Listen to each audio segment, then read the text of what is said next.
መጽሐፈ ኩፋሌ ምዕራፍ 11 አብርሃም በሕይወት በኖረበት በ60ኛው ዓመት ይኸውም በአራተኛው ሱባዔ በአራተኛው ዓመት አብርሃም ሌሊት ተነስቶ የጣዖታቱን ቤት አቃጠለ። በቤት ያለውን ዕቃ ሁሉ አቃጠለ። ያወቀ ሰው ግን አልነበረም። በሌሊትም ተነስተው ጣዖታቶቻቸውን ከእሳቱ ውስጥ ያወጡ ዘንድ ወደዱ። አራንም ያድናቸው ዘንድ ተወረወረ። በላዩም እሳት ነደደበት፣ በእሳትም ተቃጠለ። የከላውዲዮን ዕጣ በምትሆን በኡር በአባቱ በታራ ፊት ሞተ። የከላውዲዮንም ዕጣ በምትሆን በኡርም ቀበሩት። ታራም የከላውዲዮን ዕጣ ከምትሆን ከኡር ወጣ። እርሱና ልጆቹ ወደ ሊባኖስ ምድር፣ ወደ ከነዓን ምድር፣ ወደ ካራንም ምድር ይመጡ ዘንድ መጣ ወጣም። አብርሃምም ከአባቱ ጋር በካራን 2 የዓመቶች ሱባዔን ተቀመጠ። በ6ኛው ሱባዔ በ5ኛው ዓመት አብርሃም ተነሣ።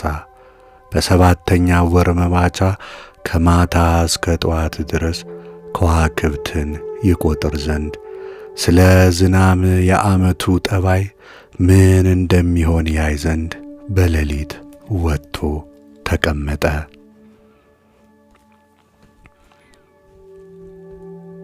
ብቻውንም ተቀምጦ ይቆጥር ነበር። ቃልም ወደ ልቡ መጣ። የከዋክብት ምልክት ሁሉ፣ የፀሐይና የጨረቃም ምልክት ሁሉ በእግዚአብሔር እጅ ነው። ጠዋትም ማታም ያዘንብ ዘንድ ቢወድ እንዳያዘንብም ቢወድ እኔ ለምን እመረራለሁ? ሁሉም በእጁ ነው አለ። በዚህችም ሌሊት ጸለየ፣ እንዲህም አለ። አምላኬ አምላኬ ሆይ፣ ልዑል አምላክ አንተ ብቻ ለእኔ አምላክ ነህ። አንተ ሁሉን ፈጠርክ። የእጅ ፍጥረት ሁሉ ጸንቶ ይኖራል። እኔ አንተንና መንግሥትህን ወደድኩ። ከክፉዎች በሰው ልቦና ከሚሰለጥኑ ከመናፍስት እጅ አድነኝ። አምላኬ ሆይ አንተን ከመከተል አያስቱኝ። እኔንም ዘሬንም ከዛሬ ጀምሮ እስከ ዘላለም ድረስ ለዘላለም እንዳንስት አድርገን። ወደ እነርሱም እመለስ ዘንድ ፊቴን ወደሚሹ ወደ ከላውዲዮን ኡር ልመለስን? ወይስ በዚህ ቦታ ልቀመጥ? ያገለግል ዘንድ በባሪያህ እጅ የቀናውን መንገድ በፊትህ አቅና። አምላኬ ሆይ በልቦናዬ ስህተት አልሂድ አለ።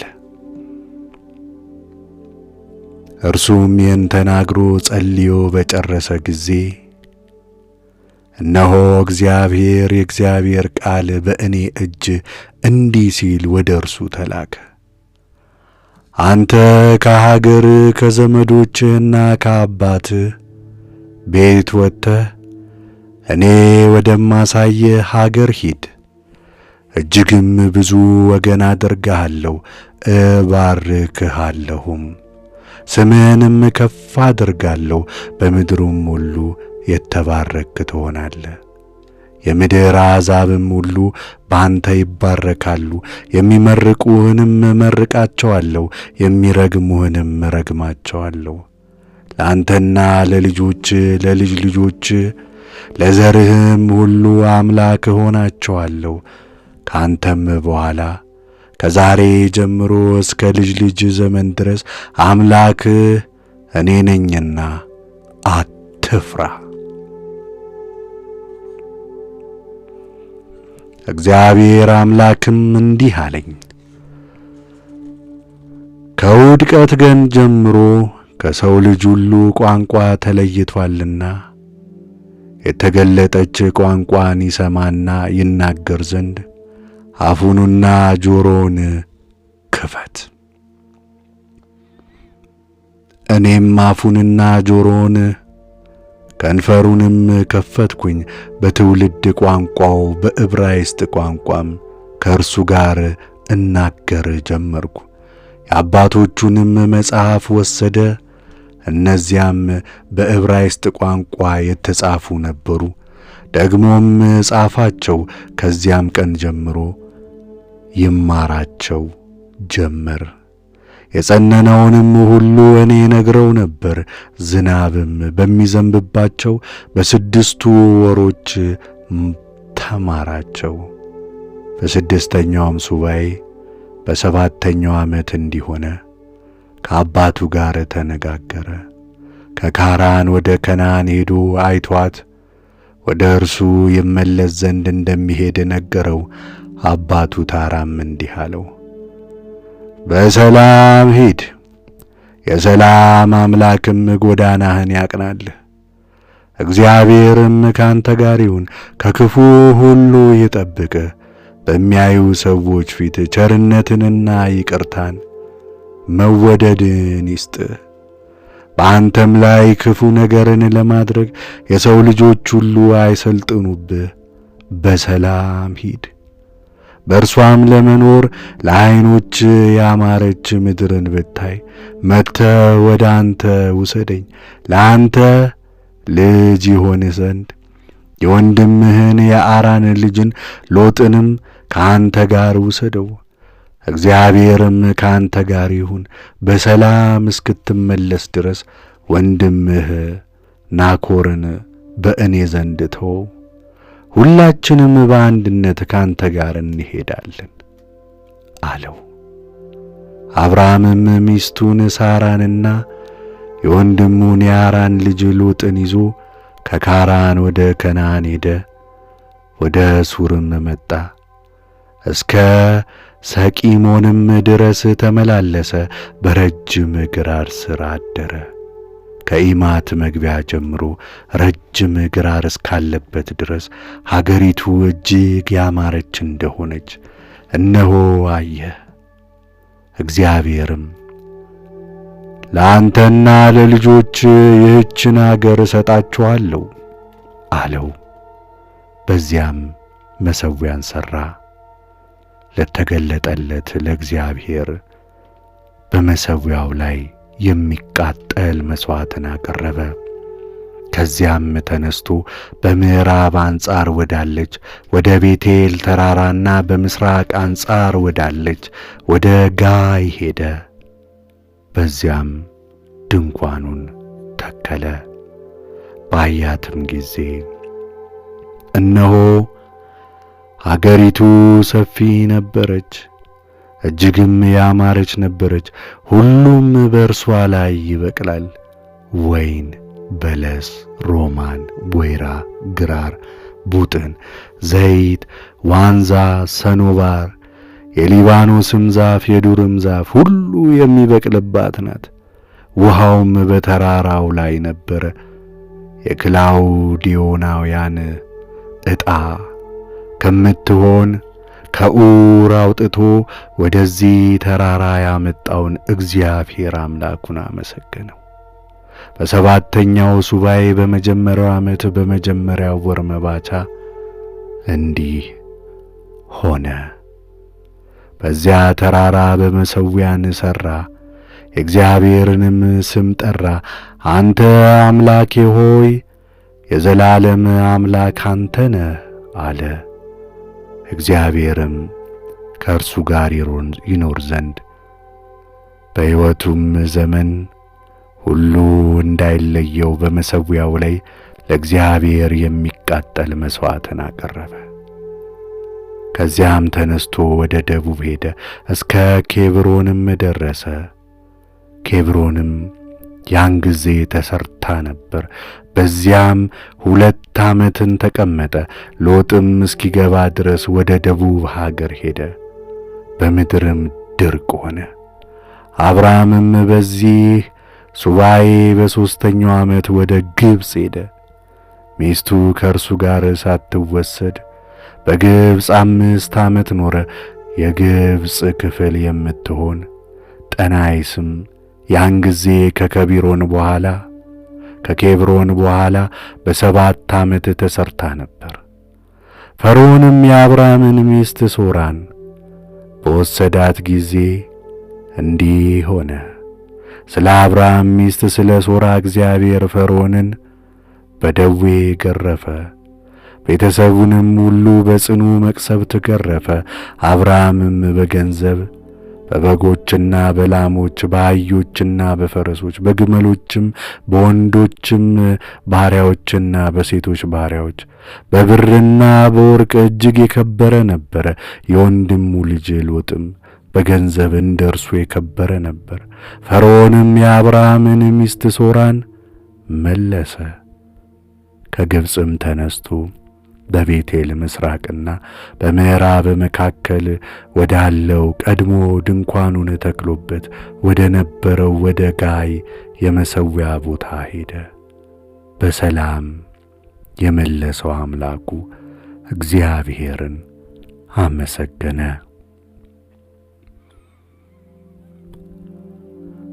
በ41 ኢዮቤልዩ በመጀመሪያው ሱባዔ በ3ኛው ዓመት እንዲሆነ ወደዚህ ቦታ ተመለሰ። በመሠዊያውም ላይ የሚቃጠል መሥዋዕትን አቀረበ። የእግዚአብሔርንም ስም ጠራ። ልዑል አምላክ የምትሆን አንተ እግዚአብሔር ሆይ ለዘላለም አምላኬ ነህ አለ። በዚህ ሱባዔ በ4ኛ ዓመት ሎጥ ከእርሱ ተለየ፣ በሰዶምም ኖረ።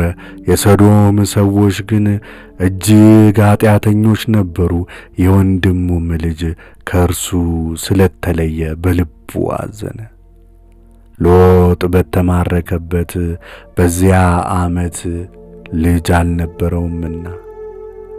ሎጥም ከእርሱ ከተለየ በኋላ በዚሁ ሱባዔ በ4ኛው ዓመት እግዚአብሔር አብርሃምን አለው፣ በዚያ ትኖር ዘንድ ካለህበት ከዚያ ቦታ ሆነ ዓይኖችህን ወደ ሰሜንና ሊባ ወደ ባሕርና ምስራቅ አቅና።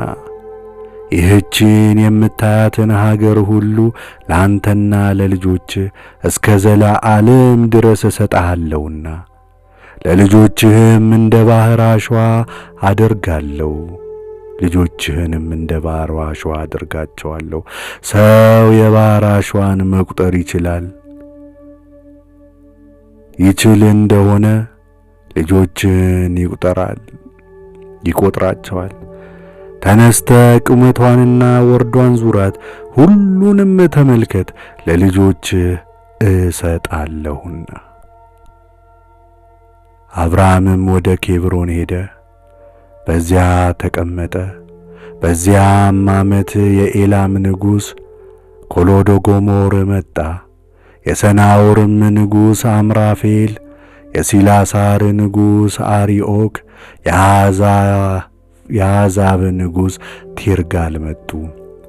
የገሞራንም ንጉሥ ወጉት። የሰዶም ንጉሥ ግን ሸሸ። በጨው ባሕር በኩል በሲዲም ሸለቆ ብዙ ሰዎች በጦር ቆስለው ወደቁ።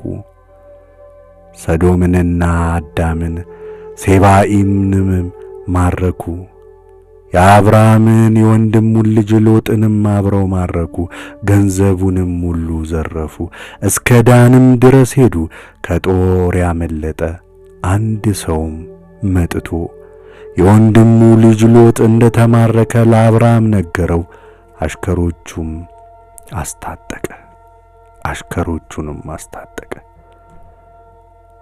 ከቀዳሚያት ሁሉ ለእግዚአብሔር አስራትን እንዲሰጡ በአብርሃምና በልጆቹ ሥርዓት ተሠራ። እግዚአብሔርም ለዘላለም ይይዙት ዘንድ በፊቱ ለሚያገለግሉት ለካህናቱ እንዲሰጧቸው የዘላለም ሥርዓትን ሠራ።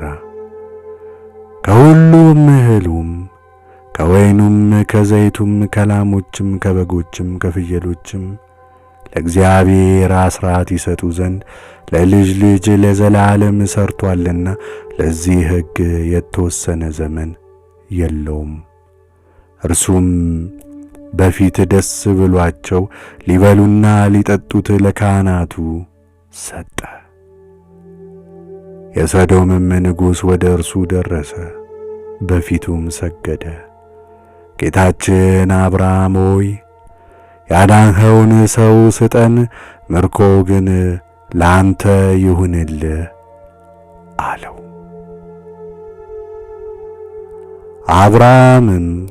አብርሃምም እኔ አብርሃምን አበለጸግኩት የምትል እንዳትሆን ጎልማሶች ከበሉት በቀር ከአንተ ገንዘብ ሁሉ የክር ፈትልና የጫማ ጠፍር እንዳልወስድ ገናና ወደ ሆነ አምላኬ እኔ እጆቼን አነሳለሁ። ነገር ግን ከእኔ ጋር የሄዱ ሰዎች አውናንና ኤሴኬል መምሬም እነርሱን ፈንታቸውን ይውሰዱ አለው። ምዕራፍ 12 ከዚህ ነገር በኋላ በዚህ ሱባኤ በአራተኛው ዓመት በሦስተኛው ወር መባቻ አብርሃም አትፍራ፣ ጠበቃህ እኔ ነኝ፣ ዋጋህም እጅግ ይበዛል ሲል የእግዚአብሔር ቃል በሕልም ወደ አብርሃም መጣ። እርሱም እንዲህ አለ፣ አቤቱ ምን ትሰጠኛለህ? እኔ ልጅ ሳልወልድ እሄዳለሁ። የደማስቆ ሰው የሚሆን የአማቴል ልጅ የማሴቅ ልጅ ኤልኤዘር እርሱ ይወርሰኛል። ለእኔ ግን ልጅ አልሰጠኸኝም፣ ልጅ ስጠኝ አለ። እርሱም ከአብራክ የሚወለድ ልጅ እርሱ ይወርስሃል እንጂ ይህ አይወርስህም አለው። ወደ ውጭም አውጥቶ ወደ ሰማይ ተመልከት፣ መቁጠር ይቻልህ እንደሆነ ከዋክብትን ቁጠር አለው። ሰማይን አየ፣ ከዋክብትንም ተመለከተ። እርሱም ዘርህ እንደዚህ ይሆናል አለው። እግዚአብሔርንም አመነው፣ ጽድቅ ሆኖ ተቆጠረለት። ለዘላለም ይዛት ልትኖር ለአንተም ከአንተም በኋላ ለልጆች ልትሆን የከናናውያንን ሀገር እሰጥህ ዘንድ የከላውዲዮን ዕጣ ከምትሆን ከኡር ያወጣሁ አምላክህ እግዚአብሔር እኔ ነኝ አለው። እርሱም አቤቱ እንደምወርሳት በምን አውቃለሁ አለ። እርሱም 3 ዓመት ወይፈን፣ 3 ዓመት ፍየል፣ 3 ዓመት በግ፣ ዋኖስና ርግብን አምጣልኝ አለው። ይህንንም ሁሉ በወር እኩሌታ አመጣ። እርሱ ግን የኬብሮን አቅራቢያ በምትሆን በመምሬ ባለ ግራር ስር ተቀምጦ ነበር። በዚያም መሠዊያን ሠራ፣ ይህንንም ሁሉ ሰዋ። በመሠዊያውም ላይ ደማቸውን አፈሰሰ። ከሁለትም አደረጋቸው፣ በየመልካቸውም በአንጻራቸው አኖራቸው። አዕዋፍን ግን ጨርሶ አልቈረጣቸውም። ወፎችንም ወደ መሥዋዕቱ ይወርዱ ነበር፣ አብርሃም ግን ይከለክላቸው ነበር። ወፎቹም ይበሏቸው ዘንድ አልተወም ነበር። ፀሐይ በገባ ጊዜ እንዲህ ሆነ፣ በአብርሃም እንቅልፍ መጣበት። እነሆም የሚያስፈራ ጽኑ ጨለማ በላዩ ወደቀበት። ለአብርሃምም እንዲህ ተብሎ ተነገረ፣ ዘርህ በአሕዛብ አገር ስደተኞች እንደሚሆኑ 400 ዓመትም እንደሚገዟቸው መከራ እንደሚያጸኑባቸው ፈጽመህ እወቅ። የሚገዟቸውንም ወገኖች እኔ እፈርድባቸዋለሁ። ከዚህ በኋላ ከብዙ ገንዘብ ጋር ከዚያ ይወጣሉ። አንተም ወደ አባቶች በሰላም ትሄዳለህ፣ በበጎ እርግናም ትቀበራለህ። በአራተኛው ትውልድ ወደዚህ ይመለሳሉ። እስከ ዛሬ ድረስ የአሞራውያን ኃጢአት አልተፈጸመምና። ከእንቅልፉም ነቅቶ ተነሣ፣ ፀሐይም ገባ፣ እሳትም ይነድ ጀመር። እነሆ ምድጃው እየጤሰ የእሳቱ ነበልባል በመሠዊያው መካከል አለፈ። በዚያችም ሌሊት እግዚአብሔር ከአብርሃም ጋር እንዲህ ሲል ቃል ኪዳንን አደረገ።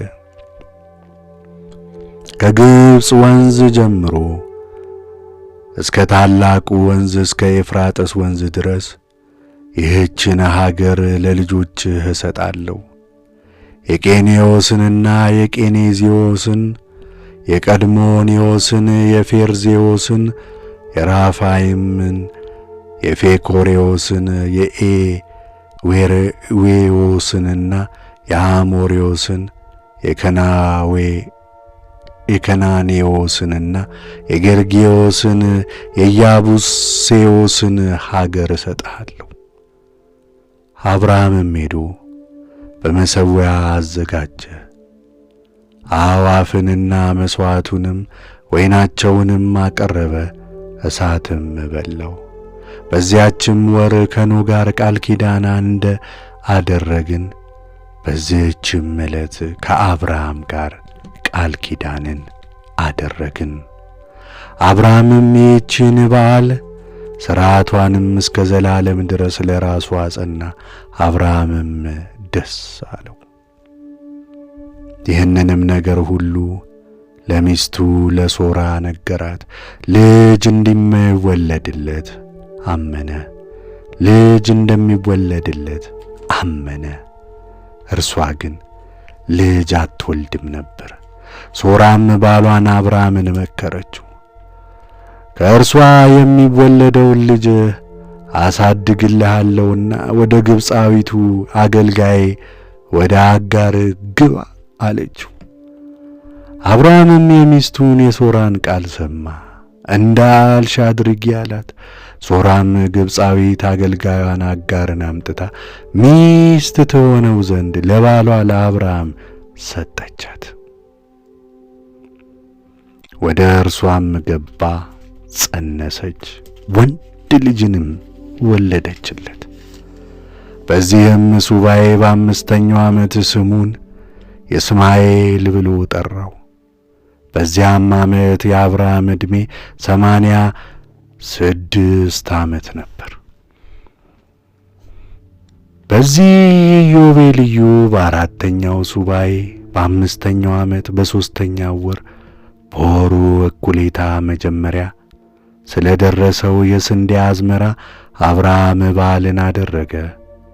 በመሠዊያውም ላይ የእህሉን መጀመሪያ አዲስ መሥዋዕት አድርጎ ለእግዚአብሔር አቀረበ። ወይፈኑንና የበጉን ሙኩት በጉንም በመሠዊያው ላይ የሚቃጠል መሥዋዕት አድርጎ ለእግዚአብሔር አቀረበ። መሥዋዕታቸውንና ወይናቸውንም ከነጭ ዕጣን ጋር አቀረበ። እግዚአብሔርም ለአብርሃም ተገለጠለት እንዲህም አለው፣ ሁሉን ቻይ አምላክ እኔ ነኝ።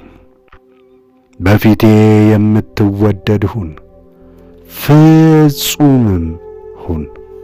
በእኔና ባንተ መካከል ቃል ኪዳን እሰጣለሁ፣ እጅግም አከብርሃለሁ። አብርሃምም በግንባሩ ወደቀ። እግዚአብሔርም እንዲህ ብሎ ተናገረ፣ እነሆ ሥርዓቴ ካንተ ጋር ነው፣ ለብዙ አሕዛብም አባት አደርግሃለሁ። እንግዲህ ወዲህ ስምህ አብርሃም አይባልም፣ የብዙ ሕዝብ አባት አድርጌሃለሁና ከዛሬ ጀምሮ እስከ ዘላለም ድረስ ስምህ አብርሃም ይባል። አንተንም በአሕዛብ መካከል ፈጽሜ አከብርሃለሁ፣ ነገሥታቱም ከአንተ ይወለዳሉ። በእኔና በአንተ መካከል ካንተም በኋላ በልጆችህ መካከል በወገናቸው የዘላለም ሥርዓት ልትሆን ቃል ኪዳኔን አጸናለሁ። ለአንተና ካንተ በኋላ ለዘርህ አምላክ እሆን ዘንድ ለዘላለም በምትገዛት ተሰደህ በሄድክባት በከነዓን ቃል ኪዳኔን አጸናለሁ፣ አምላካቸውም እሆናቸዋለሁ። እግዚአብሔርም አብርሃምን እንዲህ አለው፣ አንተ ቃል ኪዳኔን ጠብቅ፣ ከአንተም በኋላ ልጆችህ ይጠብቁ። ወንዶች ልጆቻችሁን ሁሉ ትገዝራላችሁ፣ የሰውነታችሁንም ሸንኮፍ ሁሉ ትገዝራላችሁ። በእኔና በእናንተ መካከል ለልጅ ልጅ ለዘላለም የኪዳኔ ምልክት ይሆናል። በስምንተኛውም ቀን ወንድ ልጅን ሁሉ በየወገናቸው ትገዝራላችሁ። በቤት የተወለደው ከአሕዛብም ልጆች ሁሉ በወርቅ የገዛችሁት ከዘርህም ያይደለ ቢሆን ይገዘሩ። በቤትህ የተወለደ በወርቅህም የገዛኸው ቢሆን ይገዘሩ። ለዘላለም ሥርዓቴ ሊሆን ቃል ኪዳኔ በሰውነታችሁ ጸንቶ ይኖራል። ግዙር ያልሆነ ወንድ ልጃችሁ ሁሉ በስምንተኛይቱም ቀን የሰውነቱን ሰንኮፍ ያልገረዘ ሁሉ ቃል ኪዳኔን አፍርሷልና ያ ሰው ከወገኑ ተለይቶ ይጥፋ። እግዚአብሔርም አብርሃምን እንዲህ አለው፣ ሚስት ሶራ ስሟ ሳራ ነውና ከእንግዲህ ወዲያ ስሟ ሶራ ተብሎ አይጠራ። እባርካታለሁ፣ ከእርሷም ልጅን እሰጥሃለሁ። እርሱንም እባርከዋለሁ፣ ታላቅ ወገን ይሆናል፣ የአሕዛብ ነገሥታትም ከእርሱ ይወለዳሉ። አብርሃምም በግንባሩ ወደቀ፣ ደስ ብሎትም በልቡ እንዲህ አለ፣ በመቶ ዘመኔ ልጅ እወልዳለሁን? 90 ዓመት የሆናት ሳራስ ልጅን ትወልዳለችን? አብርሃምም እግዚአብሔርን እንዲህ አለው፣ የእስማኤል በፊት ቢኖር በወደድሁ ነበር። እግዚአብሔርም አለው፣ ይሁን፣ ሳራም ወንድ ልጅን ትወልድልሃለች፣ ስሙንም ይስሐቅ ብለህ ትጠራዋለህ። ቃል ኪዳኔንም የዘለዓለም ቃል ኪዳን ሊሆን ከእርሱም ጋር አጸናለሁ፣ ከእርሱም በኋላ ለልጆቹ አጸናለሁ። ስለ ይስማኤል ሰማሁ፣ እነሆ እባርከዋለሁ፣ አገነዋለሁ፣ እጅጉንም አበዛዋለሁ። 12 መሳፍንትንም ይወልዳል፣ በታላቅ ሕዝብ ላይ እሾመዋለሁ። ቃል ኪዳኔን ግን በዚህ ወራት በሁለተኛው ዓመት ሳራ ከምትወልድልህ ከይስሐቅ ጋር አጸናለሁ። ከእርሱም ጋር ይህን ተናግሮ ከጨረሰ በኋላ እግዚአብሔር አብርሃም ካለበት ወጣ።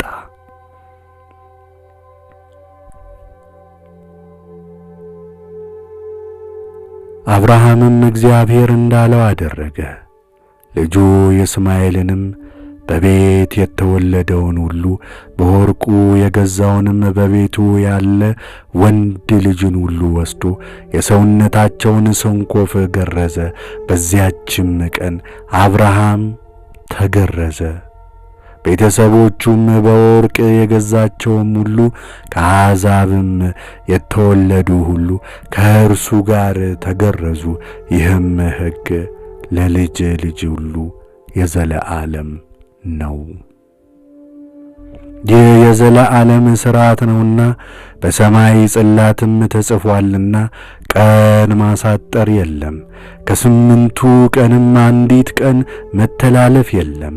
እስከ 8 ቀንም ድረስ የሰውነቱን ሰንኮፍ ያልተገረዘ ሰው ሁሉ ከጥፋት ልጆች ወገን ነውና እግዚአብሔር ለአብርሃም ከገባው ቃል ኪዳን ልጆች ወገን አይደለም። ለእግዚአብሔር ይሆን ዘንድ ምልክት የለውም። የአምላካችን የእግዚአብሔር ቃል ኪዳን ስላፈረሰ ከምድር ለመጥፋትና ለመደምሰስ ከምድርም ለመነቀል የተገባ ነውና መላእክተ ገጽ ሁሉና የምስጋና መላእክት ሁሉ ከተፈጠሩበት ቀን ጀምሮ ተፈጥሯቸው እንዲህ ነውና በመላእክተ ገጽና በምስጋና መላእክት አንጻር ከእርሱ ጋርና ከቅዱሳን መላእክት ጋር የሆኑ ዘንድ እስራኤልን ቀደሰው።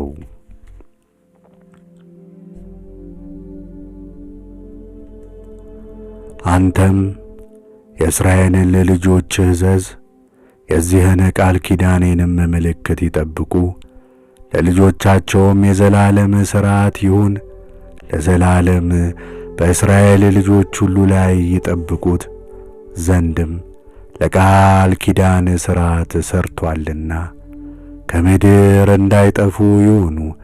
የእስማኤልንና ልጆቹን ወንድሞቹንና ኤሳውንም እግዚአብሔር ወደ እርሱ አላቀረባቸውም።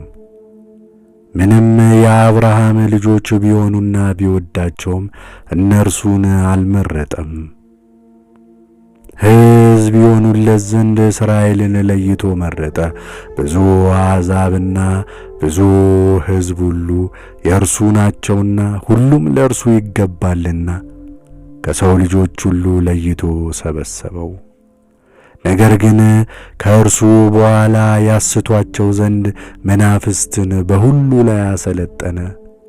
በእስራኤል ላይ ግን ገዣቸው እርሱ ብቻ ነውና መልአክም ቢሆን መንፈስም ቢሆን ማንንም አላሰለጠነም።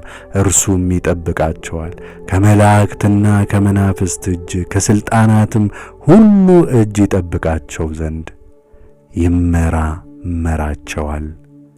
እነርሱ ልጆቹ የሆኑት ዘንድ እርሱም ከዛሬ ጀምሮ እስከ ዘላለም ድረስ አምላክ የሆናቸው ዘንድ ይባርካቸዋል።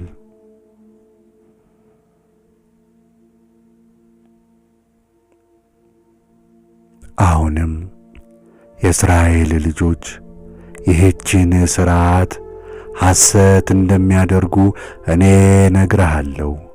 በሰውነታቸው ከመገረዛቸው የተነሣ ልጆቻቸውን ሳይገርዙ ይቀራሉና የቤልሆርም ልጆች ሁሉ ልጆቻቸውን እንደተወለዱ ሳይገርዙ ይተዋሉ።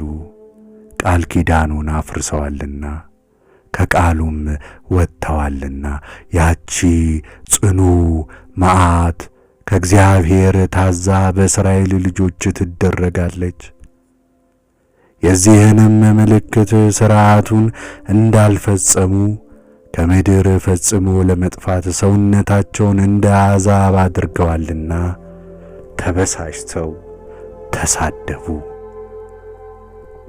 በዚህችም ምድር ለሚሠራው ስህተት ኀጢአትም ሁሉ ፈጽሞ ይሰረዝ ዘንድ እንግዲህ ወዲህ የኀጢአት ስርየትና ይቅርታ የላቸውም። በአራተኛው ወር መባቻ በመምሬ ባለው በግራሩ ስር ለአብርሃም ተገለጥንለት። ከእርሱም ጋር ተነጋገርን። ከሚስቱም ከሳራም ልጅ እንደሚሰጠው ነገር ነው። ሳራም ይህንን ነገር ከአብርሃም ጋር እንደተነጋገርን ሰምታለችና ሳቀች። እኛም ዘለፍናት። እርሷም ፈርታ ስለተነገረው ነገር እንደ ሳቀች አስተባበለች። የልጇንም ስሙ ይስሐቅ ተብሎ በሰማይ ጽላት እንደተሠራና እንደተጻፈ ነገርናት። ያን ጊዜ ወደ እርሷ በተመለስን ጊዜ እርሷ ወንድ ልጅን ጸነሰች። በዚያም ወር እግዚአብሔር በገሞራና በሰዶም በሰቡይምና በዮርዳኖስ አውራጃ ሁሉ ፍርዱን አደረገ። በእሳትና በድኝ አቃጠላቸው። እጅግ ክፉዎችና ኃጢአተኞች እንደሆኑ በሰውነታቸውም እየሴሰኑ እንደሚረክሱ በምድር ላይም እርኩሰትን እንደሚሰሩ እነሆ ሥራቸውን ሁሉ እንደነገርሁ እስከዚህች ቀን ድረስ አጠፋቸው። እንደዚሁም እግዚአብሔር እንደ ሰዶም ርኩሰት በሰሩባቸው ቦታዎች ሁሉ እንደ ሰዶም ፍርድን ያደርጋል። እግዚአብሔር አብርሃምን አስቦታልና ሎጥን አዳነው፣ ከጥፋትም መካከል አወጣው። ከአዳም ዘመን ጀምሮ እስከዚያ ቀን ድረስ በምድር ላይ ያልተደረገ ኃጢአትን እርሱ ከልጆቹ ጋር በምድር አደረገ። አባት ከልጁ ጋር ተኝቷልና ያጠፋቸውና ይነቅላቸው፣ ቅጣታቸውንም እንደ ሰዶም ቅጣት ያደርግ ዘንድ በፍርድ ቀንም በምድር የሰውን ዘር ሁሉ እንዳያስቀርለት እነሆ ታዘዘ። በልጆቹም ሁሉ ላይ በሰማይ ጽላት ተቀረጸ። በዚህም ወር አብርሃም ከኬብሮን ተጉዞ ሄዶ በጌራሮን ተራራ ባሉ በቃዴስና በሱር መካከል ተቀመጠ። በአምስተኛው ወር እኩሌታም ከዚያ ተጉዞ በመሐላ ጉድጓድ አጠገብ ተቀመጠ። ምዕራፍ 13 በስድስተኛው ወር እኩሌታም እግዚአብሔር ሳራን ጎበኛት፣ እንዳለውም አደረገላት። ጸንሳም ወንድ ልጅን ወለደች። በሦስተኛውም ወር በወሩ እኩሌታ እግዚአብሔር ለአብርሃም በነገረው ቀን በመጀመሪያው መኸር በዓል ይስሐቅ ተወለደ። አብርሃምም ልጁን በስምንተኛይቱ ቀን ገረዘው። እርሱም ለዘላለም ሥርዓት ሊሆን እንደ ተሠራ በገባው ቃል ኪዳን አስቀድሞ ተገረዘ። በአራተኛውም ሰባይ በስድስተኛው ዓመት ወደ አብርሃም ወደ መሐላ ጉድጓድ መጣን። ወደ እርሷም እንመለስ ዘንድ ለሳራ እንደ ነገርናት ተገለጥንለት። እርሷም ወንድ ልጅን ጸነሰች። በሰባተኛው ወር ተመለስን። ሳራንም በፊታችን ጸንሳ አገኘናት። ሳራንም ባረክናት። ዳግመኛም 7 ልጅ እስኪወልድና ሳይሞት እስኪያይ ድረስ እንደማይሞት የታዘዘለትን ሁሉ ነገርናት። በይስሐቅም ስምና ልጅ ይጠራለታል። በይስሐቅም ስምና ልጅ ይጠራለታል። የልጅ ልጆችም ሁሉ ሕዝብ ይሆናሉ፣ ከሕዝብም ጋር ይቈጠራሉ። ከይስሐቅ ልጆች አንዱ ለቅዱስ ዘርዓ ይሆናል፣ የልዑል ዕድል ፋንታም ይሆናል። ከአሕዛብ ጋር አይቈጠርም። ዘሩም ሁሉ ከአሕዛብ ሁሉ ተለይቶ ለእግዚአብሔር የክብር ሕዝብ ይሆን ዘንድ ለመንግሥትና ለክህነት ለቅዱስ ሕዝብም ይሆን ዘንድ እርሱ ወደሚያመልከው አምላክ ወረደ። መንገዳችንንም ሄደ። የነገርነውንም ሁሉ ለሳራ ነገርናት። ሁለቱም ሁሉ በአንድነት እጅግ ብዙ ደስ አላቸው። ላዳነውና በተሰደደበት ምድር ደስ ላሰኘው ለእግዚአብሔር በዚያ መሠዊያን ሠራ። በዚህም ወር በመሐላው ጉድጓድ መሠዊያ አቅራቢያ 7 ቀን የደስታ በዓልን አደረገ። በዚህችም በዓል ለእርሱና ለአገልጋዮቹ ዳስን ሠራ። እርሱም አስቀድሞ በምድር የዳስ በዓልን አደረገ። በዚህም በሰባቱ ቀን ሁል ቀን በየዕለቱ 2 ላሞች፣ 2 የበግ ሙክቶች፣ 7 በጎች፣ ስለ ኀጢአትም 1 የፍየል ጠቦት ስለ ልጆቹና ስለ እርሱ ያስተሰርይበት ዘንድ ለእግዚአብሔር የሚቃጠል መሥዋዕት በመሠዊያው ላይ ያቀርብ ነበር። ለድኅነትም መሥዋዕትም 7 የበግ ሙክት፣ 7 የፍየል ጠቦት፣ 7 በጎች፣ 7 የፍየል ሙክት አቀረበ። መሥዋዕታቸውንና ወይናቸውንም በስባቸው ሁሉ ላይ አቀረበ። ለበጎ መዓዛም የተመረጠ ዕጣንን በመሠዊያው ላይ ጥዋት ጥዋት ያጥን ነበር። በሰርክም ምሽቱን ያጥን ነበር። ነጭ ዕጣንን፣ ቀነዓትን፣ ሉባንጃን፣ ናርዶስን፣ ከርቤና ሰንቡልን፣ ቀበሮቾንም እነዚህን 7ቱን ሁሉ ያጥን ነበር። የተወቀጠውንና የተመረጠውን፣ የተስተካከለውንና የተቀላቀለውን ንጹሑንና ያቀርብ ነበር። እርሱም በፍጹም ልቡ በፍጹም ነፍሱ ደስ እያለው በቤቱ ካሉት ሁሉ ጋር 7 ቀን ይህን በዓል አደረገ። ከእርሱም ጋር ባዕድ ወይም ያልተገረዘ ሰው ማንም አልነበረም። ለዘላለም ትውልድ የጽድቅ ተግል ከእርሱ እንደሚሆን ስላወቀና ስለተረዳ ተፈቃዱ ፈጥሮታልና የፈጠረውን አምላኩን አመሰገነው። ሁሉንም እንዳደረገ እንደ እርሱ ይሆን ዘንድ ከእርሱ ቅዱስ ዘር ይሆናል። ይህችንም በዓል ባረካት፣ ደስም አለው። ስሟንም የእግዚአብሔር በዓል ብሎ ጠራት። ልዑል አምላክም ደስ ብሎት የሚቀበላት የእግዚአብሔር በዓል አላት። ለዘላለም ባረክ ነው። ከእርሱ በኋላ ዘሩን ሁሉ እንደ ሰማይ ጽላት ምስክር ያቺን በዓል በጊዜዋ አድርጓልና በምድር ትውልድ ሁሉ ባረክ ነው።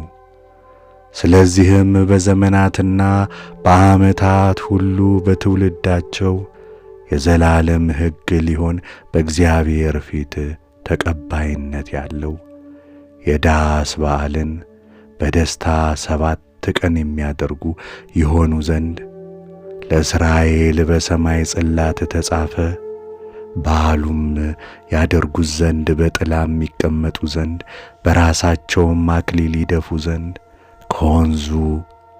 ከወንዙ የአህያውን ቅጠል ቅርንጫፍ ይይዙ ዘንድ በእስራኤል የዘላለም ሥርዓት ሆኖ ተጽፏልና ለዚህ ሥርዓት የተወሰነ ዘመን የለውም። አብርሃምም ለጋውን የሰሌን ጫፍ ያማረ የእንጨቱንም ፍሬ ይዞ በየቀኑ በዘንባባው 7 ጊዜ መሠዊያውን ይዞር ነበር። ጠዋት ጠዋትም ሁሉን የፈጠረ አምላኩን በደስታ ያመሰግን ነበር። በዚህ ኢዮቤልዩ በ5ኛው ሱባዔ በ1ኛው ዓመት ይስሐቅ ጡት አለ። አብርሃምም ልጁ ይስሐቅ ጡት በጣለበት ቀን በ3ኛው ወር ታላቅ በዓል አደረገ። የግብፃዊቷ የአጋር ልጅ የእስማኤል በአባቱ በአብርሃም ፊት በቦታው ተቀምጦ ነበር። አብርሃምም ደስ አለው፣ ሁለቱን ልጆቹን አይቶአልና፣ ልጅንም ሳይወልድ አልሞተምና። ሎጥም ከእርሱ በተለየባት ቀን የተናገረውንም ነገር አሰበ። ምድርን ይወርሳት ዘንድ በምድር እግዚአብሔር ዘርን ሰጥቶታልና ደስ አለው። የሁሉን ፈጣሪን በአፉ አመሰገነ። ሳራም የእስማኤልን ሲጫወትና ሲዘፍን አየችው። አብርሃምም እጅግ ደስ ብሎ ታየች። የእስማኤልንም ባየች ጊዜ ቀንታ አብርሃምን የዚህች የባሪያ ልጅ ከልጄ ከይስሐቅ ርስት አይወርስምና ይህችን ባሪያ ከልጅዋ ጋር አስወጥተህ ስደዳት አለችው። ከእርሱም ለይቶ ይሰዳቸው ዘንድ ስለ ባሪያውና ስለ ልጁ በአብርሃም ፊት ሐዘን ሆነ። እግዚአብሔርም አብርሃምን ስለ ሕፃኑ እና ስለ ብላቴናይቱ በፊትህ ሐዘን አይሁን፣ በይስሐቅ ስምና ዘርህ ይጠራልና ሳራ የነገረችህን ነገር ሁሉ ስማና አድርግ። ስለዚያች ባሪያ ልጅ ግን አትዘን፣ ከልጆች ወገን ነውና ታላቅ ወገን አድርገዋለሁ አለው። አብርሃምም በጠዋት ገስግሶ ሄዶ ውሃ ያለበትን ረዋትና ዳቦን አምጥቶ ለአጋር አሸከማት። ልጁንም አሳዝሎ ሸኛት። በቤርሳቤ ምድረ በዳ እየተቅበዘበዘች ሄደች። ውሃውም ከረዋታው አለቀ። ልጁዋም ተጠማባት፣ መሄድም ተሳነው። ሕፃኑም ወደቀ። እናቱም አነሳችው፣ ሄዳም በአንዲት የዘይት እንጨት ስር አኖረችው። የልጄንም ሞት አላይም ብላ ለችና ጦር ወርውረው የሚያደርሱበት አንድ ምዕራፍ ያህል ርቃ ሄዳ ፊት ለፊት ተቀመጠች። በዚያ ተቀምጣ አለቀሰች። ከቅዱሳን መላእክት አንዱ መልአክ አንቺ አጋር ለምንስ ታለቅሻለሽ? እግዚአብሔር ቃልሽን ሰምቶአልና ሕፃኑን አይቶአልና ተነስተሽ ሕፃኑን አንስተሽ በእጅሽ ያዢው አላት። ዓይኖቿንም ገልጣ የውሃ ጉድጓድ አየች። ሄዳም ረዋቷን ውሃ ሞላች፣ ልጇንም አጠጣች። ተነስታም ወደ ፋራን ምድረ በዳ ሄደች። ሕፃኑም አድጎ አዳኝ ሆነ። እግዚአብሔርም ከእርሱ ጋር ነበረ። እናቱም ከግብፅ ሴቶች ሚስትን አጋባችው፣ ወንድ ልጅንም ወለደችለት። በለመንሁት ጊዜ እግዚአብሔር ለእኔ ቅርቤ ነው ብላለችና ስሙን ናቢኦት አለችው።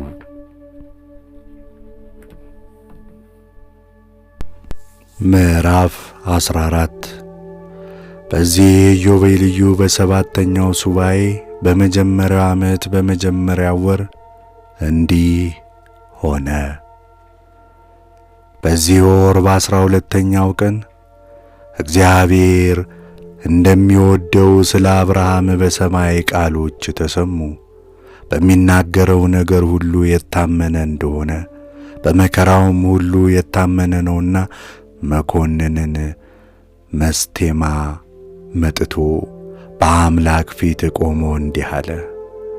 እነሆ አብርሃም ልጁ ይስሐቅን ይወደዋል፣ ከሁሉም ይልቅ እርሱ ደስ ያሰኘዋል። በመሠዊያው ላይ መሥዋዕት አድርጎ ያቀርበው ዘንድ ንገረው። ይህን ነገር ቢያደርግ አንተ ታያለህ፣ በምትፈትነው ሁሉ እርሱ የታመነ እንደሆነም ታውቃለህ አለው። እግዚአብሔር ግን አብርሃም በነገረው መከራ ሁሉ የታመነ እንደሆነ ያውቃልና በሀገሩ በድርቅ ፈትኖታልና በነገሥታቱም ገንዘብ ፈትኖታልና ዳግመኛም በሚስቱ መቀማት ፈትኖታልና በመገረዝም ፈትኖታልና በሰደዳቸው ጊዜ በልጁ በኢስማኤልና በባሪያው በሃጋር ፈትኖታልና በፈተነው መከራ ሁሉ የታመነ ሆኖ ተገኝቷልና ሰውነቱም ቸል አላለችምና የታመነ ነውና እግዚአብሔርንም ይወደዋልና ሥራውን አላቆየም። እግዚአብሔርም አብርሃምን አብርሃም አብርሃም አብርሃም ብሎ ጠራው። አብርሃምም አቤት አለሁ አለ። እርሱም የምትወደውን ልጅህን ይስሐቅን ይዘህ ከፍ ወዳለች ተራራ ሂድ፣ እኔ ከምነግር ከተራሮች ወደ አንዲቱ ተራራ አውጣው አለው። ከዚያም በነግህ ገሰገሰ። አህያውንም ጭኖ ሁለቱንም ብላቴናዎቹን ልጁ ይስሐቅንም ከእርሱ ጋር ይዞ ለመሥዋዕት የሚሆን እንጨትን ፈልጦ አሸክሞ 3 ቀን እግዚአብሔር ወዳዘዘው ቦታ ሄደ። ቦታውንም በሩቅ ሆኖ አየ። ውሃ ወዳለበት ጉድጓድም ደረሰ። ብላቴኖቹም አህያውን ይዛችሁ ከዚህ ቆዩኝ፣ ልጄና እኔ ሄደን ሰግደን ወደ እናንተ እንመለሳለን አላቸው። የመሥዋዕቱንም እንጨት ለልጁ ለይስሐቅ አሸክሞ ወቅለምቱንና እሳቱን በእጁ ይዞ እስከዚያ ቦታ ድረስ ሁሉ በአንድነት ሄዱ። ይስሐቅም አባቱን አባቴ አለው። እርሱም ልጄ እነሆኝ አለው። አለሁ አለው። እነሆ እሳቱና ወቅለምቱ እንጨቱም አለ። አባቴ ለሚቃጠል መሥዋዕት የሚሆነው በግ ወዴት ነው አለው። እርሱም ልጄ ሆይ ለሚቃጠል መሥዋዕት የሚሆነውን በግ እግዚአብሔር ያውቃል አለው። ወደ እግዚአብሔርም ተራራ ቦታ ቀረበ። መሠዊያም ሠራ፣ እንጨቱንም በመሠዊያው ላይ አደረገ።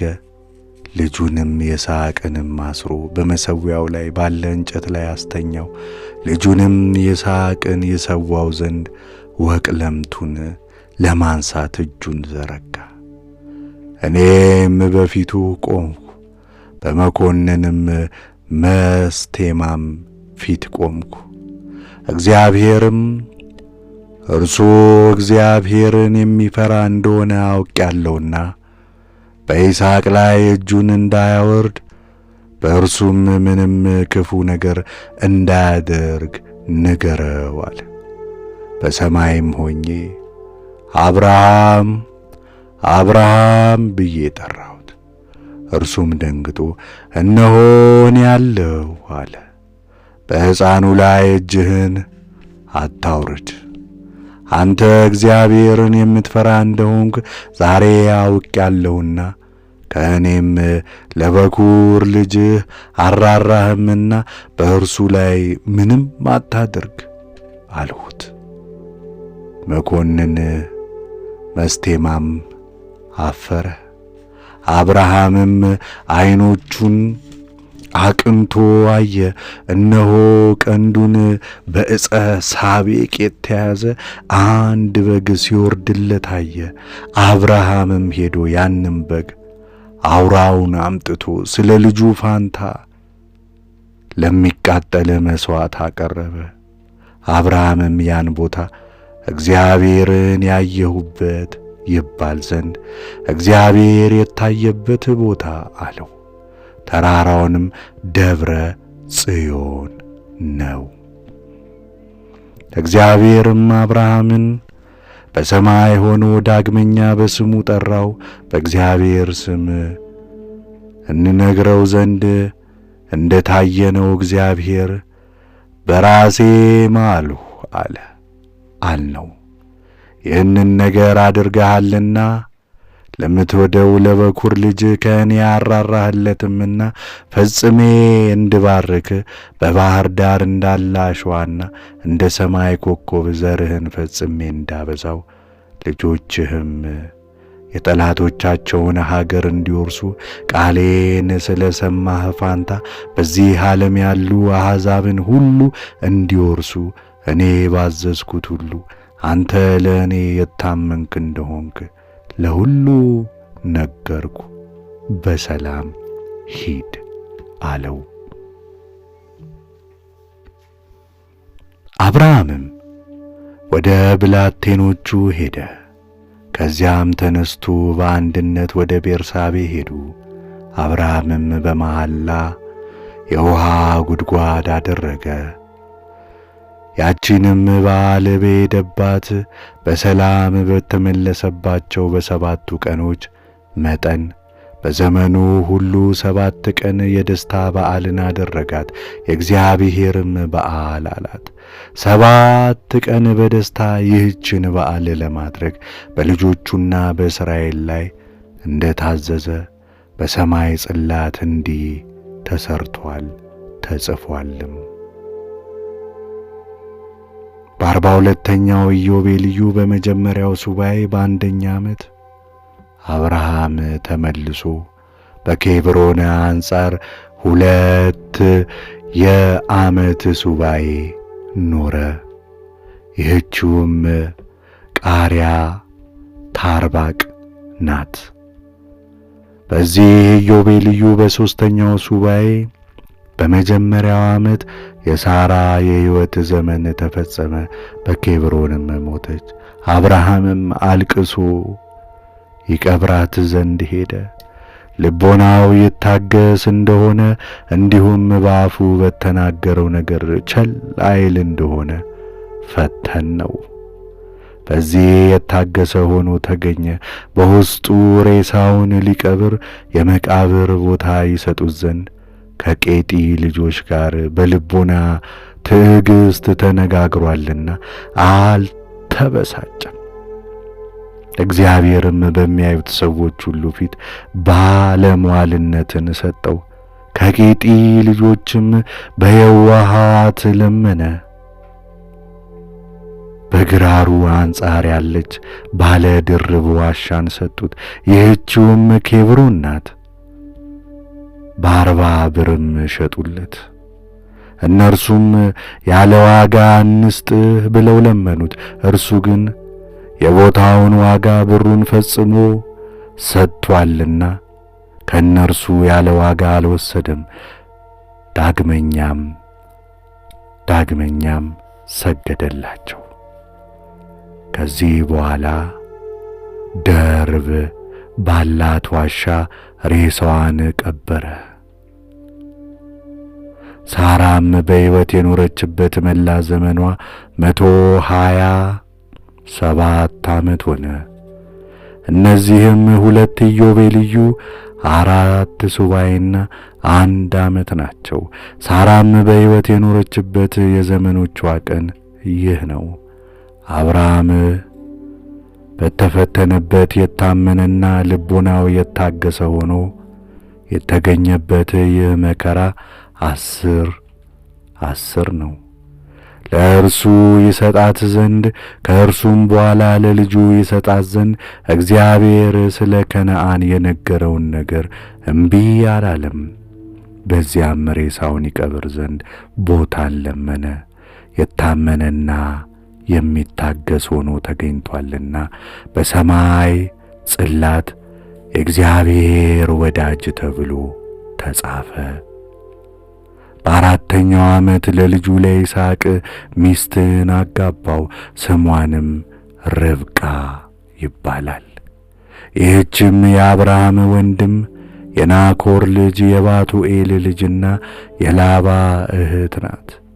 የአብርሃም ወንድምና የናኮር ሚስት የሚልካ ልጅ ባቱኤልም ርብቃንና ላባን ወለዳቸው። አብርሃምም ከሳራ አስቀድሞ አጋር በሞተች ጊዜ በቤቱ ከተወለዱ ልጆች ወገን የምትሆን 3ኛ ሚስትን አገባ። ስሟን ኬጡራ ይባል ነበር። እርሷም ዘንበሬንና ዮከሳን፣ ማዳይንና ምድያንን፣ ኢያዝቦቅንና ስሕያንን እነዚህንም 6ቱን ወለደች። በሁለተኛውም ሱባዔ ዘመን በ6ኛው ሱባዔ በ2ኛው ዓመት ርብቃ ለይስሐቅ 2 ልጆች ወለደች። ያዕቆብንና ኤሳውን ወለደችለት። ያዕቆብም ፍጹም ቅን ነበር፣ ኤሳው ግን ጨካኝ አርበኛና ጠጉራም ነበር። ያዕቆብም በቤት ይውል ነበር።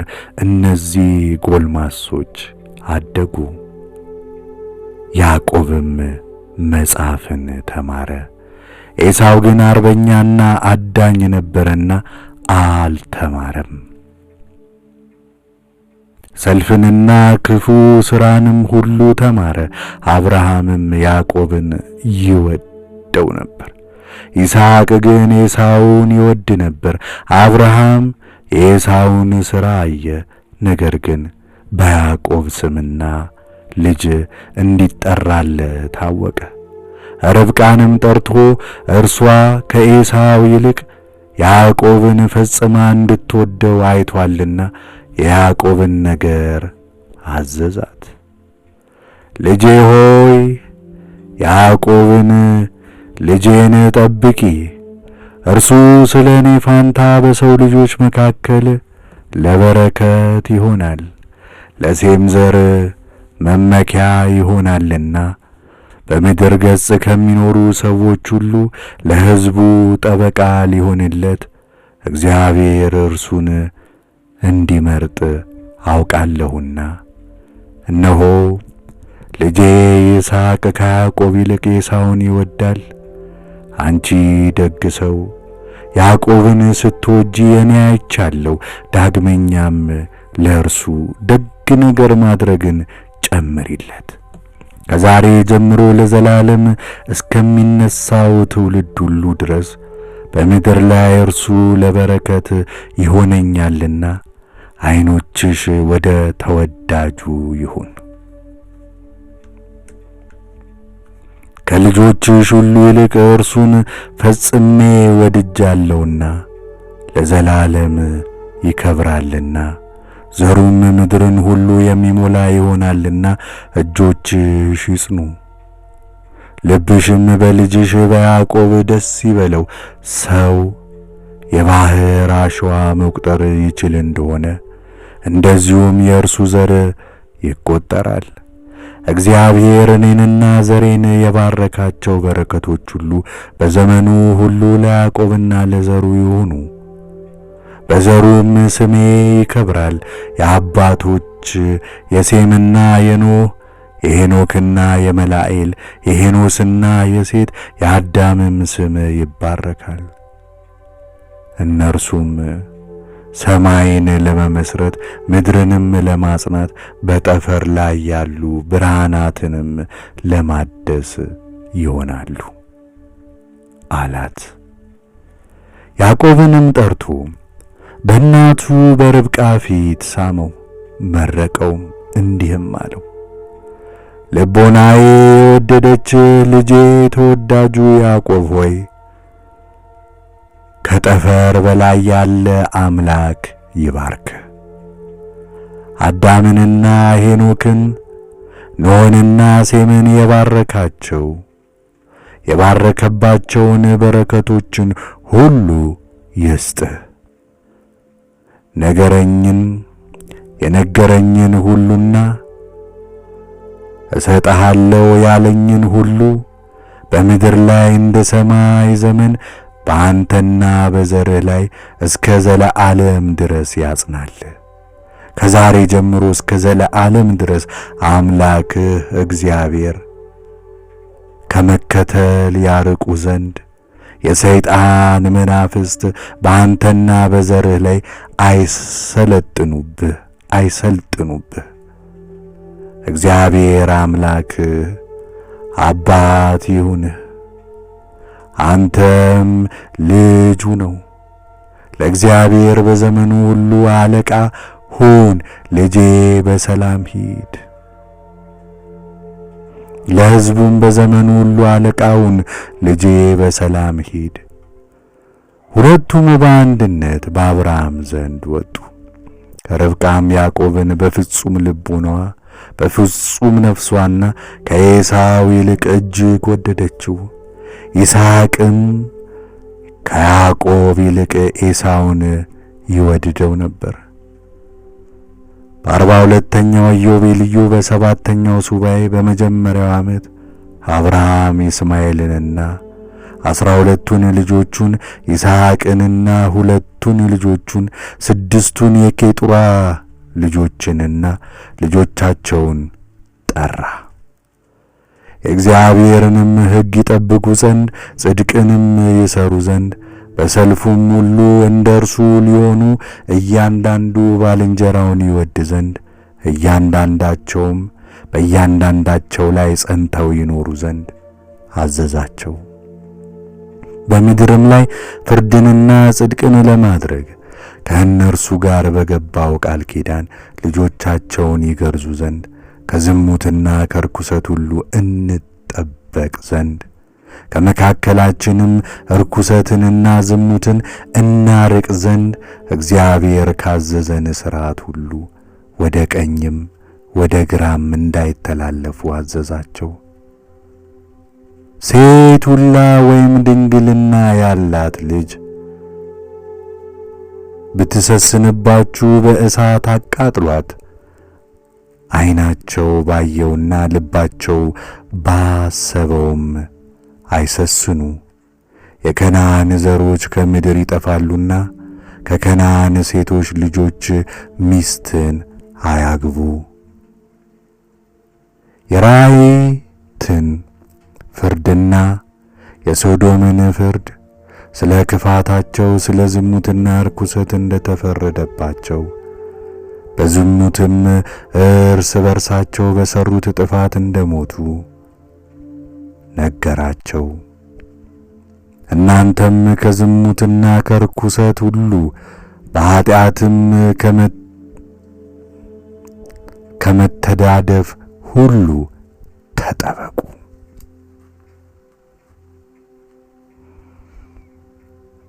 ስማችንን ለመርገም እንዳትሰጡ፣ ኑሯችሁንም ሁሉ ለትምክህት እንዳትዳርጉ፣ ልጆቻችሁንም ሁሉ በሰይፍ ለመጥፋት እንዳታደርጉ ተጠበቁ። እንደ ሰዶምም የተረገማችሁ ትሆናላችሁ፣ ልጆቻችሁም ሁሉ እንደ ገሞራ ልጆች ይሆናሉ። ልጆቼ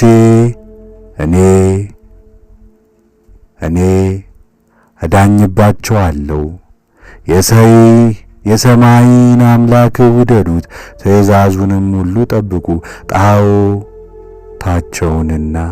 ኃጢአታቸውን ተከትላችሁ በፍጹም አትሂዱ። ተመትተው የተሰሩ ጣዖቶቻቸውንና ቅርጾቻቸው ለእናንተ አትስሩ፣ ከንቱ ናቸውና ምን እስትንፋስ የላቸውም። የሰው እጅ ሥራ ናቸውና የሚታመኑባቸውም ሁሉ ከንቱ ናቸውና አታምልኳቸው፣ አትስገዱላቸውም። እናንተ ግን ልዑል አምላክን አምልኩ፣ ሁል ጊዜ ስገዱለት፣ ሁል ጊዜ የእርሱን ፊት ተስፋን አድርጉ። በእናንተ ደስ ይለው ዘንድ ምሕረቱንም ይሰጣችሁ ዘንድ የበልጉንና የመከሩን ዝናም ያወርድላችሁ ዘንድ ሥራችሁንም ሁሉ በምድርም የሠራችሁትን ሁሉ ይባርክላችሁ ዘንድ ፍርድንና ጽድቅን ቅንነትንም በፊቱ አድርጉ። የእህልህንና ውሃን ይባርክልሃል። የአብራክህን ዘር የምድርህንም ዘር የላሞችህንም መንጋና የበጎችህንም መንጋ ይባርክልሃል። በምድርም ለበረከት ትሆናለህ። የምድርም አሕዛብ ሁሉ ይወዷችኋል። እኔ እንደ ተናገርኩት የተባረኩ የሆኑ ዘንድ ልጆቻችሁን በስሜ ይባርካሉ። ለልጁ ለኢስማኤልና ለኬጡራ ልጆችም ስጦታን ሰጥቶ ከልጁ ከይስሐቅ ለይቶ አሰናበታቸው።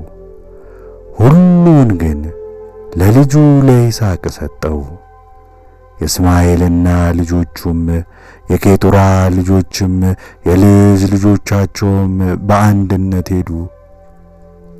ከፋራን ጀምሮ በምድረ በዳ አንጻር በምስራቅ በኩል እስከ ባቢሎን መግቢያ ድረስ በሀገሩ ሁሉ ኖሩ።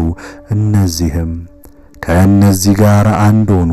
ስማቸውም አረብና የእስማኤላውያን ተብሎ ተጠራ። መጽሐፈ ኩፋሌ ምዕራፍ 15 በዚህ ኢዮቤልዩ በሰባተኛው ሱባኤ በ6ኛው ዓመት አብርሃም ልጁ ይስሐቅን ጠርቶ እንዲህ ብሎ አዘዘው።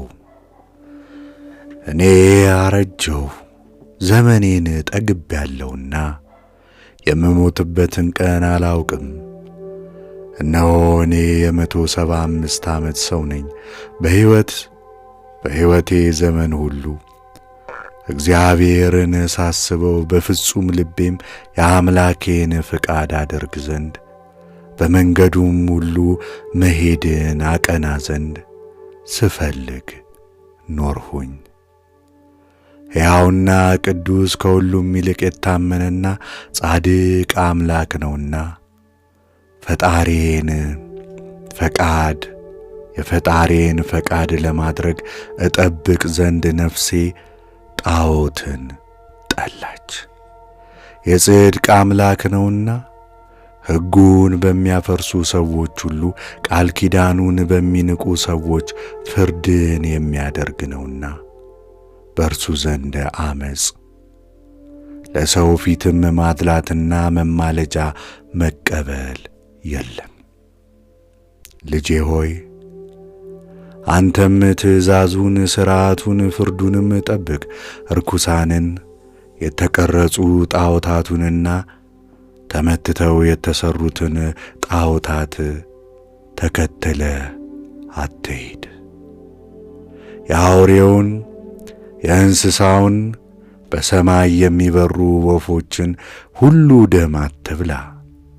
ብታርድም ተቀባይነት ያለው የሚቃጠል የሰላም መሥዋዕትን ሰዋ፣ ደማቸውንም በመሠዊያው ላይ አፍስስ። የሚቃጠለውንም መሥዋዕት ስብ ከስንዴው ጋር ወደ መሠዊያው አቅርብ። በዘይት የተለወሰውንም መሥዋዕት ከመጠጡ ቁርባን ጋር ሁሉንም በአንድነት በእግዚአብሔር ፊት ለበጎ መዓዛ የሚቃጠል መሥዋዕት አድርገህ እንደ ደህንነቱ መሥዋዕት ስብ በሆዱ ውስጥ እንዳለው ስብ በመሠዊያው ላይ ባለው እሳት ታኖረዋለህ። በሆድ ዕቃውም ውስጥ ያለውን ስብ ሁሉ፣ ሁለቱን ኩላሊቱንም፣ በእነርሱ ላይ ያለውን ስብ ሁሉ፣ በወርቹ ላይ ያለውንም ስብ፣ ግልገል ጉበቱንም ከኩላሊቱ ጋር እንደ ተጠቀለለ።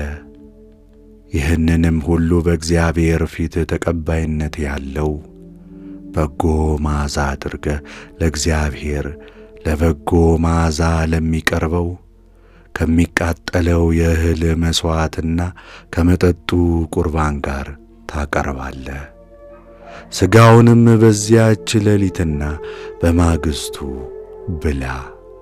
በማግስቱም እስኪበላ ድረስ ፀሐይ አይግባ። እግዚአብሔር አይቀበለውምና ለሦስተኛው ቀን አይትረፍ፣ የተመረጠም አይደለምና ከዚያ በኋላ አይበላም። የሚበሉትም ሁሉ ኀጢአታቸውን ይሸከማሉ። በቀደሙ አባቶች መጽሐፍ ውስጥ በሄኖክና በኖኅ ቃል ውስጥ እንዲህ የሚል ጽሕፈትን አግኝቻለሁና በመሥዋዕትም ሁሉ ጨው ትጨምራለህ፣ በእግዚአብሔር ፊት በሚሰዋው መሥዋዕት ሁሉ የጨው ቃል ኪዳን አይቋረጥም። ወደ መሠዊያው እነዚህን እንጨቶች ብቻ ታገባ ዘንድ መሥዋዕት ስለሚሰዋባቸው እንጨቶች ተጠንቀቅ። እነዚህም ሰኖባር፣ ቀረጥ፣ ሰገድ፣ ሽነት፣ ወይራ፣ ዋንዛ፣ ዶቅማ፣ ጠዶ፣ ዘይት፣ ባርሰነት፣ ጥድ፣ አርቦቅ፣ ቀጋ፣ ሾላ ናቸው። ከእነዚህ እንጨት ዐይነቶቻቸውን መርምረህ በመሠዊያው ላይ ከሚቃጠለው መሥዋዕት በታች አኑር። የነቀዘውንና የበሰበሰውን እንጨት ሁሉ አታኑር። ነገር ግን ፈጽሞ ምንም ነውር የሌለባቸውን የጸኑትንና ያማሩትን እንጨቶች የአዲሱንም ተክል እንጨት አኑር። መዓዛው ተለይቷልና እንደ ቀደመው በእርሱ መዓዛ የለምና አሮጌውን እንጨት አታኑር። ነገር ግን መዓዛው ልዩ ነውና መዓዛውም ወደ ሰማይ ያርጋልና ከእነዚህ እንጨቶች በቀር ሌላ አይኑር። ይህን ትእዛዝ ጠብቅ ልጄ ሆይ፣ ሥራህን ሁሉ ታቀና ዘንድ ያዘዝኩህን አድርግ። በየጊዜውም ሰውነትህን ንጹሕ አድርግ። መሥዋዕት ለመሠዋት ወደ መሠዊያው ሳትወጣ በውሃ ታጠብ። ወደ መሥዋዕቱም ሳትቀርብ እጅህንና እግርህን ታጠብ። መሥዋዕቱንም ማቅረብ በጨረስክ ጊዜ ተመልሰ እጅህንና እግርህን ታጠብ። በሰውነታችሁና በልብሳችሁም ላይ ደም ሁሉ አይታይ። ልጄ ሆይ ከደም ፈጽመህ ተጠበቅ።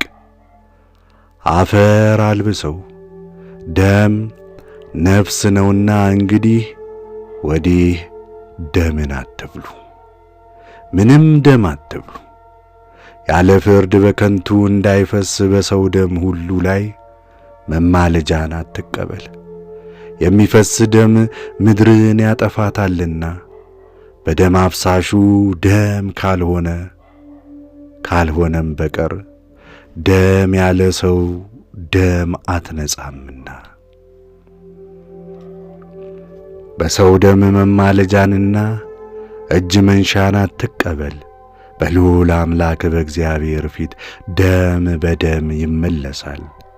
ከክፉ ነገርም ሁሉ ትጠበቅ ዘንድ ከሞትም ሁሉ ያድንህ ዘንድ ጥበቃው ለበጎ ነገር ይሆናል።